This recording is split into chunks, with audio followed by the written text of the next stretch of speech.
Welcome.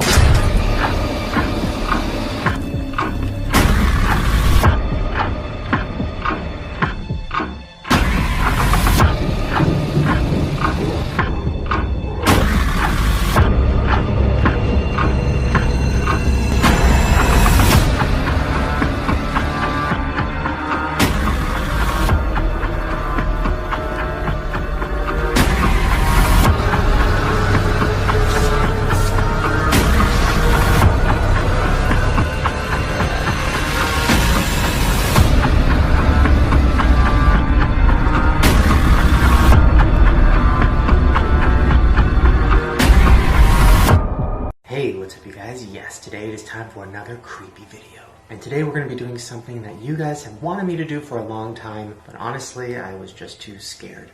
We're going to be talking about some of the scariest unsolved murders of all time. Now, these stories scare me because they could happen to anybody. They could happen to me, they could happen to you. You could die at the hands of somebody else, and that person might never get arrested. People might never know the truth. And when I was researching for this video, I found some stories that were so disturbing that I literally had to turn every light on. So here are just a few of the ones that gave me nightmares. First, we're going to talk about the woman in the water. Now, before I start this one, this is probably the most famous unsolved murder ever. And I'm pretty sure Destry did a video on my channel about it a couple months ago. But it is so incredibly insane and so terrifying that I just had to talk about it in this video. So there was a woman named Elisa Lam. She was 21 years old and she was from Canada. In 2013, she was visiting California and she was documenting the whole thing on her Tumblr page. And then in February, she went missing. Now this is where it starts to get creepy. The last thing that was seen of her was an elevator security camera that showed her doing some very creepy shit. Okay, so here's the first part of the video. You can see her entering and then exiting like multiple times. Then she seems to like hide in the elevator as if she's hiding from someone, but there's no one there. And then she left the elevator and that was the last place she was seen. Now, this elevator she was in the Cecil Hotel in Los Angeles. She was staying there for a few nights while she was on her trip to LA, and then that's where she went missing. Now, this is where it gets fucking gross and very disturbing. Over the next few days, some of the people that were staying in the hotel noticed that the water was kind of fucked up. They said it was brown, sometimes black. They said it smelled weird and that it tasted funny. So one morning, an employee went to the roof to check out the water system because maybe there was something wrong. And there was. On the inside of one of the huge 1,000-gallon water tanks was her body floating face down.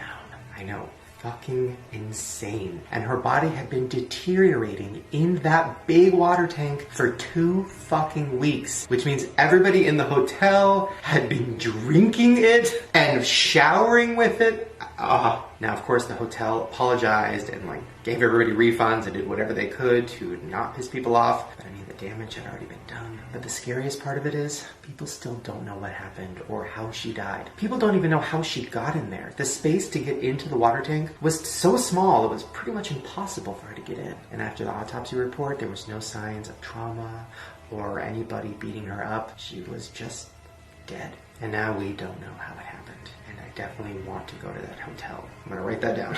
Actually, no, that would be way too scary. I don't even know if I'd want to do that for a video.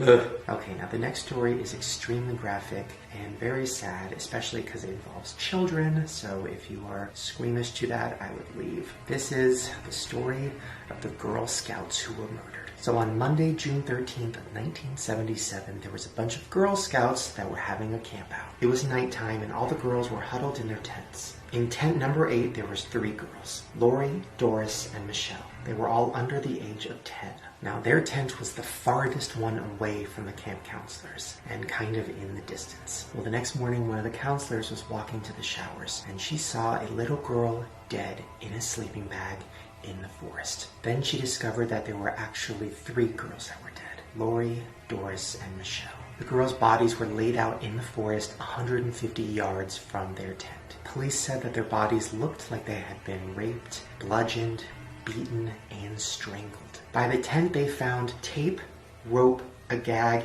and a flashlight. Now, the most disturbing part is that somebody sent them a warning. Now, 2 months before this happened, the camp counselors were having a training session. One of the counselors had like all of her belongings stolen. She had a box of donuts, and the person took all the donuts inside of it. But inside the donut box, they left a creepy handwritten note. The note said that they were going to murder 3 of the campers. Now, everybody just thought it was a joke or a prank, so they threw the note away. Now, this went through a huge investigation. Police were looking for a suspect. They could not find anybody, but eventually they did find Gene Leroy Hart. Now, this guy was convicted previously of kidnapping and murdering pregnant women, and he broke out of jail 4 years before that, and he had been on the run ever since. Now, when the police caught him, he was close to the crime scene, so they put 2 and 2 together and looked at the evidence and thought that he might have done it. Well, he was put on trial, and even though all the evidence was there, for some reason, he was acquitted. I mean, he was still sent to jail because he had broken out, so they put him back, and then he died in jail. And we still will never know who killed the Girl Scouts. And just in case you're wondering what happened to the camp, it was shut down right after the murders, and it's been abandoned ever since. Here are some really, really creepy pictures of the camp as it looks now. It has been sitting there empty for years.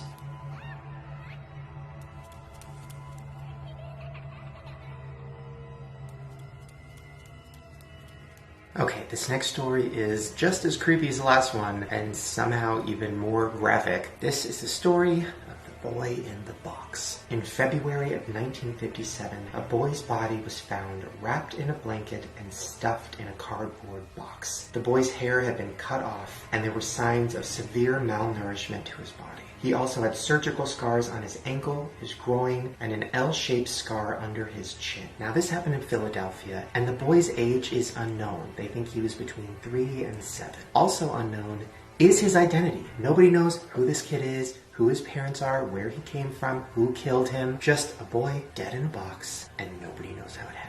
For years, police tried to figure this out. They looked through all the clues, all the evidence. They found nothing. Now, the police wanted to show everybody in the city and pretty much around the world what this boy looked like so they could find the parents. But because the boy was dead and in a box, they had to make him up and take a picture of him. That's right. It's called post-mortem photography. It's where you make up a dead person and you put them in nice clothes and you seat them in a seat and you take their picture as if they're alive. So the police did that with this little boy, and the picture looked like this. I know, so fucking disturbing. Now, even though this picture was posted everywhere, people still had no idea who the boy was, nobody recognized him, and it didn't help. Now, an artist named Frank Bender even went as far as to make a sculpture of what the boy's father would have looked like, just like based on what the boy looked like, hoping that if they put those pictures everywhere, somebody would find the dad. Ugh, something about that picture, knowing it's a sculpture, just, I don't know. Now, years later, the guy that made that sculpture, he came out and said something that really interested the cops. And here's the quote he said. "I'm almost certain they've been missing the boat because they've been showing a boy. And he is a boy. But the boy, I believe, was dressed as a girl." I know. Fucking trippy. So he thinks that whoever raised this boy dressed them to look like a girl. He said his reasonings for this was that his hair that had just been cut all off was like still attached to his body, and it was really long hair. He also said that the eyebrows looked like they had been plucked. So then he decided to draw what the boy would look like if he was a little girl, and that's this picture. Well, that theory didn't help either, and the murder is still unsolved. Okay, so this next story isn't really an unsolved murder because they kind of solved it, but also it's a lot different from previous stories because this involves a lot of government shit, and it is fucked up. And this is a story of death by mail. So as you guys know, obviously back in September 11th, 2001, the Twin Towers were hit by planes and then crashed to the ground. Well, a week after that, something insane happened. Letters containing anthrax were sent to people across the country. It killed 5 people and infected 17 others. Okay, so before I go into what the letters were and how fucking insane that is, let me explain what anthrax is. Anthrax is one of the most lethal and deadly bacteria. Once you inhale it, it goes into your lungs and the bacteria starts to rise. It makes your lungs swell up, it makes it so you can't breathe, and then you die. So somebody sent letters with this disease on it to strangers. And those strangers opened the letter and it said this: 9/11/01. You cannot stop us. We have this anthrax. You die now. Are you afraid? Death to America. Death to Israel. Allah is great. What? Literally, can you imagine? Just imagine. You go to your mailbox, you open up the mail, you see a letter, you open it up, and you read that, and then some like bacteria falls off the letter and you inhale it. Literally the scariest thing I could fucking think of. Now the letters were mostly sent to news stations, like ABC News, NBC News, pretty much all those big news stations. The first person to die from this letter was Robert Stevens. He worked for the Sun tabloids, and he died on October 5th of 2001. So he opened the letter, saw what it said, freaked out, inhaled the bacteria, and then went to the doctor because he couldn't stop vomiting, and then he died. Of course, the FBI was trying to find out who did this, and they searched forever. They went to 6 different continents, they interviewed over 9,000 people, and they still could not figure out who did it. Then there was a man named Bruce Edwards Ivins. Now, he was a scientist that worked at a government lab. And he worked with anthrax, and he worked with, I'm not a scientist, but he basically worked to try to find a cure, try to find out how to beat it, where it came from. But then the FBI started interviewing him, asking him questions about if he might know anything. That's when he started to snap. Well, the FBI started surveillancing him and really looking into his life and seeing if he might have known something about this anthrax attack. Well, then the FBI found some pretty hardcore evidence to show that he actually did do this. He is the one that was in charge of spreading out all this anthrax. And when Bruce found out that they might know something and that this might be the end, he committed suicide.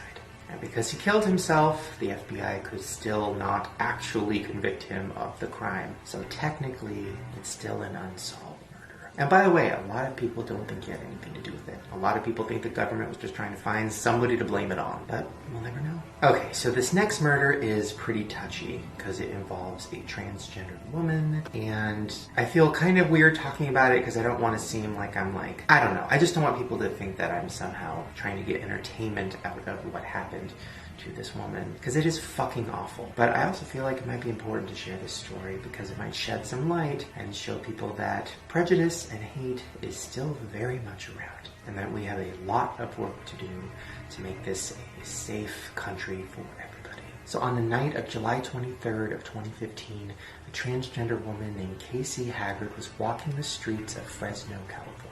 So as she was walking around, a van pulled up and asked to talk to her. So she walked up to the window and she started talking to them, and then the person in the van took out a knife and stabbed Casey in the neck and then drove off. After they drove off, Casey was wandering the streets, bleeding from her neck, trying to get help, and she collapsed and she later died. And to this day, police have no idea who was in that van. I know, it's fucking awful and brutal and disgusting and just breaks my heart. Well, her brother Gerald came out and said this: "The tragic death brings light that a lot of transgender people, or anybody who looks different on the street, don't just face persecution, they face danger." And that is very true.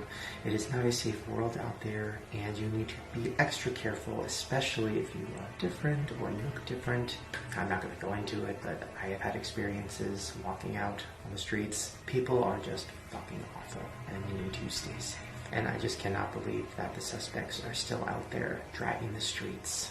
It's fucking insane. Okay, so this next story is a little different. It's not technically a murder, although a lot of people think it is. This is the death of Anna Nicole Smith. And I'm not going to go completely into this because I kind of think I'm going to do a whole conspiracy video on it. But if you don't know who Anna Nicole was, basically she was one of the biggest models in the world. She had a reality show. She had a weight loss pill. She was on Playboy a bunch of times. But the last few years of her life were pretty rocky. She got into prescription drugs, she started hanging out with bad people, and then in February 8th of 2007, she died of an accidental drug overdose. Well, after she died, a lot of conspiracy theories started about her death. Some people think that she was poisoned or she was murdered. Some people think that somebody in her life gave her a bunch of pills because they wanted her to die so they could take her money. And one of the biggest suspects in this was her husband. Now, a lot of people think the reason he might have had something to do with this is because of this video that came out after she died. Now in this video, you can see her wearing clown makeup, seeming out of her mind, with her husband filming her and talking to her. It's very, very disturbing. Just check it out. Anna.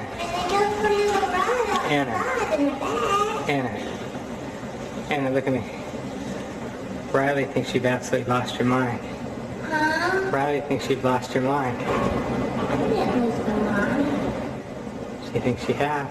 I didn't. Is this a mushroom trip? Huh? Is this a mushroom trip? Huh? Is this a mushroom trip? What do you mean? I'm kidding. What does that mean? I'm kidding. I know. Very, very disturbing. Clearly she's not in her right state of mind. Why is her husband filming her? And then he says something that gets really uncomfortable. I said this footage is worth money. Why? What footage? This thing you're looking into? It's a camera. Exactly. Yeah, he literally was talking about how much money they could make from this videotape of his wife looking mentally insane. What? Now, I don't know. He was found innocent. He supposedly did not do anything. That tape, though, is fucked up. And I just feel like there's more to her death than just an accidental drug overdose. But once again, I think I'm going to save that for another video. So the last story is literally insane, and I don't even know how to explain it. But it is one of the creepiest things I've ever fucking heard. And it makes me terrified of Canada, which is crazy because I love Canada. This is the story of the shoes on the beach. Now, have you ever been walking up and down the beach and you might have seen a shoe in the sand? Maybe somebody forgot to put it back on, or maybe it just washed up on shore. It's just a shoe. Well, in Canada, on the British Columbia shoreline, sometimes shoes wash up from the beach, and those shoes have feet in them. Human feet. I'm not fucking kidding. It happens a lot. Since 2007, there have been 16 different shoes with feet in them that have washed up on the beach. Now the weirdest part, all the shoes are running shoes. All of them. And nobody knows where they came from. Literally, there's no leads. Now a lot of people say, oh, you know, there's a big bridge in the British Columbia and maybe people jump off and kill themselves. But why would they all have running shoes? Literally the same type of running shoe. That doesn't make sense. Some people think that maybe a serial killer likes to kill people who are on a run around the beach, and then he chops up their bodies and throws it into the ocean, and that's why it's always a running shoe. But literally those are the only theories, and nobody's really looking into it. And it's still happening. Like, Google it. It is still happening. If you go to the beach in Canada and you see a shoe, bitch, there's probably a foot in it. What? I don't know. That story out of everything made me the most uncomfortable because I can't even wrap my brain around that. So all I'm saying is, hey, what's up you guys? Yes, today we're going to be doing another creepy video. And in today's video, we're going to be talking about some of the scariest unsolved murders of all time. So first, we're going to be talking about a murder that was so shocking and so graphic that it actually inspired a movie. And that movie is The Strangers.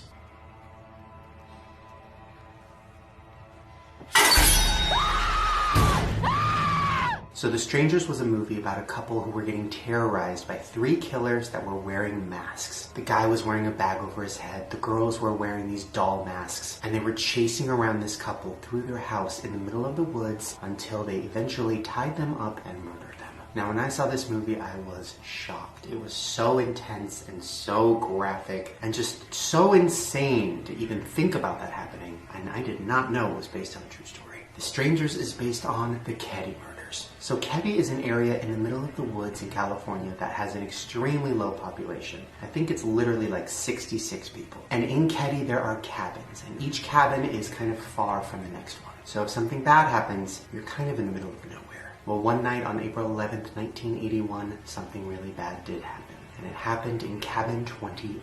A woman named Glenna Sharp was renting cabin 28 with her 5 children. One night she was home with her 2 youngest sons and one of her son's friends. One of her daughters had been gone for the night. Well, the next morning, her oldest daughter Sheila came home from hanging out at her friend's house, and what she found changed her life forever. In the cabin were 3 bodies dead on the floor. Her mother, her young brother, and his friend. And her younger sister Tina, who was 12 years old, was nowhere to be found. Now the way the bodies were is very graphic, so I'm warning you, it's a lot. Their bodies were bound and tied up with medical tape and appliance wires. They were stabbed, bludgeoned with big objects like bats and pots and pans, and they were also strangled. The mother and the son had been stabbed repeatedly while they were tied up.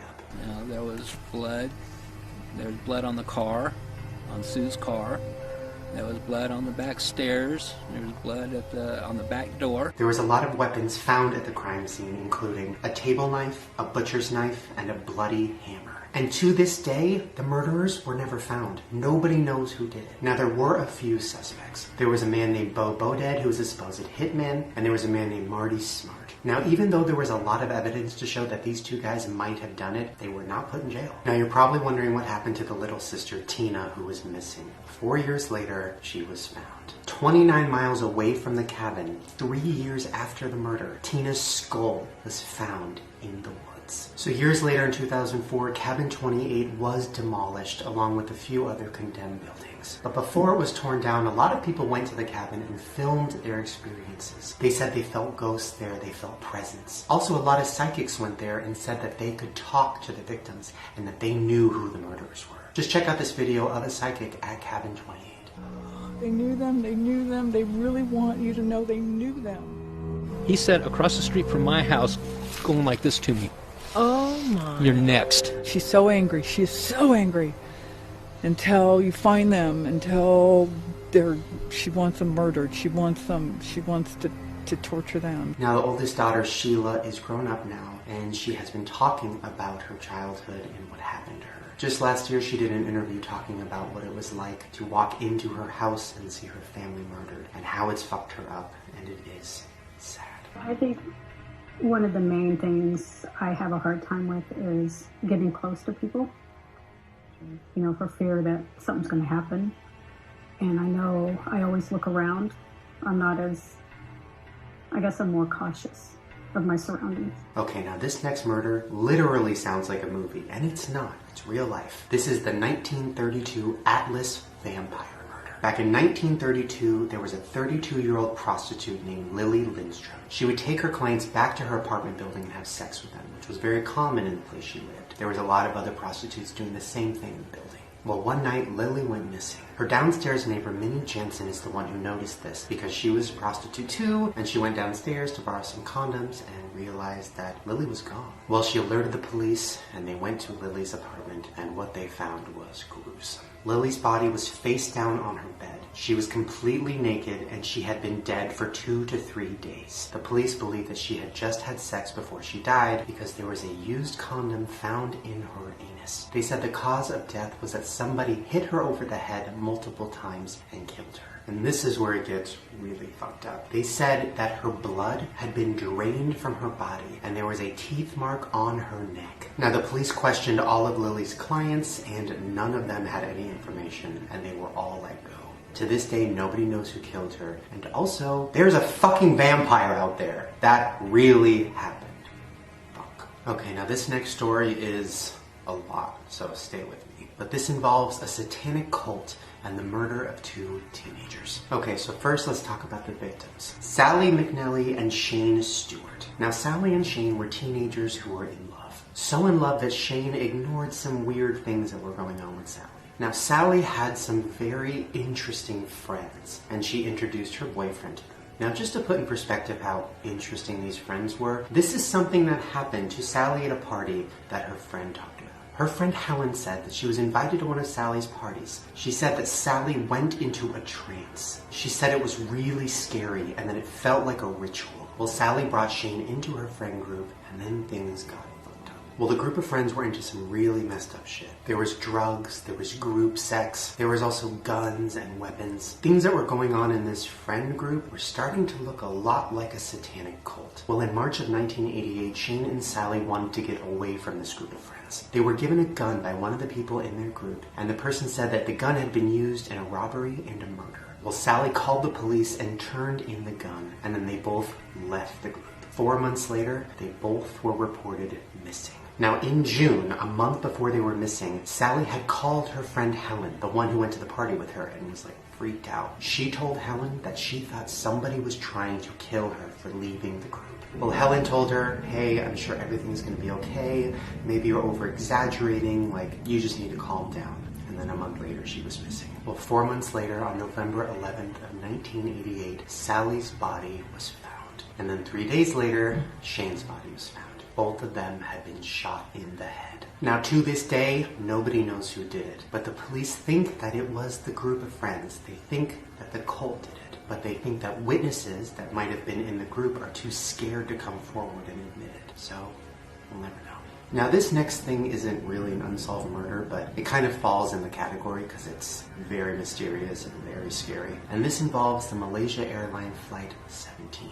Now, as a lot of you guys know, on July 17th, 2014, the flight was shot down. 283 passengers were killed and 15 crew members were killed. Now, the reasons for why the plane was shot down are a little sketchy and a little confusing and too much to get into in this video, but very mysterious. Now, before the flight took off, one of the passengers took a picture of the plane, like outside the window. He posted the picture on his Facebook and he said this: "If it disappears, this is what it looks like."